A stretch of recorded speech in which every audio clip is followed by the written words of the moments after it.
আসসালামু আলাইকুম, welcome back to my channel. চলে আসলাম নতুন আরও একটি রেসিপি নিয়ে। আর আমার আজকের রেসিপিটি হচ্ছে টালা পেঁয়াজ রসুনের ভর্তা। এতই মজার এই ভর্তা, যেটি গরম ভাতের সাথে এর জুড়ি মেলা ভার। আশা করছি আমার আজকের এই রেসিপিটি সবার কাছে অনেক বেশি ভালো লাগবে। ভালো লাগলে পুরো ভিডিওটির সাথে থাকার জন্য অনুরোধ রইল। চুলায় আমি একটি ফ্রাই প্যান দিয়ে এখানে আমি ৫-৬টি পেঁয়াজ এবং বড় একটা রসুন জাস্ট আমি কোয়াগুলো খুলে নিয়েছি, সেগুলো আমি ফ্রাই প্যানে দিয়ে দিব। আর চেষ্টা করবেন একটু ছোট সাইজের পেঁয়াজ নেওয়ার জন্য। আমার কাছে এগুলোই ছোট সাইজ ছিল, তো আমি এগুলোই নিয়ে নিয়েছি। এখন আমি চুলার আঁচটাকে মিডিয়ামে রেখে এই পেঁয়াজ রসুনগুলো খুব সুন্দর করে টেলে নিব। খুব বেশি চুলার আঁচে এইগুলো ভাজা যাবে না, তা না হলে কিন্তু পুড়ে যাবে, খেতে কিন্তু একদমই ভালো লাগবে না। তো এভাবে আমি চুলার আঁচটাকে মিডিয়ামে রেখে খুব সুন্দর করে পেঁয়াজ রসুনগুলো ভেজে নিয়ে নিব।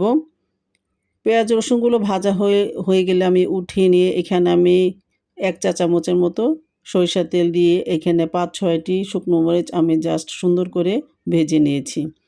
তো প্রথমে আমি পেঁয়াজগুলোকে ছিলে নেব। আর পেঁয়াজগুলো অনেক গরম ছিল, তো আমি খুব কষ্ট করেই ছিলকাটাকে ছিলে নিয়েছি। আর একটু গরম থাকা অবস্থায় কিন্তু এগুলো ছিলে নিলে খুব সুন্দরভাবে ছিলে নেওয়া হয়ে যায়। তো আমি এভাবে করে সবগুলো পেঁয়াজ ছিলে নিয়েছি। আমি ওদিক থেকে আমি রসুনগুলোকে ছিলে নিয়ে একদম ভর্তাটা তৈরি করার জন্য সব কিছু রেডি করে নিয়েছি। তো দেখতেই পাচ্ছেন এখানে আমি রসুনগুলো ছিলে নিয়েছি, পেঁয়াজগুলো নিয়েছি, আর এখানে শুকনো মরিচের বোটাটা ছাড়িয়ে নিয়েছি, ধনিয়া পাতা কুচি কিছুটা পরিমাণ নিয়েছি। তো প্রথমে আমি স্বাদ মতো লবণটা দিয়ে এখানে মরিচগুলোকে খুব সুন্দর করে গুঁড়িয়ে নিব, মানে একদম ম্যাশ করে নিব। আর গরম গরম থাকা অবস্থায় এগুলো ম্যাশ করে নিলে কিন্তু খুব সুন্দরভাবে ম্যাশ হয়ে যায়। এরপর আমি রসুনগুলো দিয়ে সুন্দর করে মানে একটু চটকিয়ে নিচ্ছি। তারপরে আমরা যে পেঁয়াজগুলো ছিলে নিয়েছি সেগুলো আমরা দেখতেই পাচ্ছেন আমি হাতের সাহায্যে এগুলোকে আমি ভেঙে নিয়েছি। আর এত সুন্দরভাবে এগুলো মানে ভেঙে নেওয়া যায়, যেহেতু এগুলো ভিতর থেকে একদম নরম হয়ে গিয়েছে।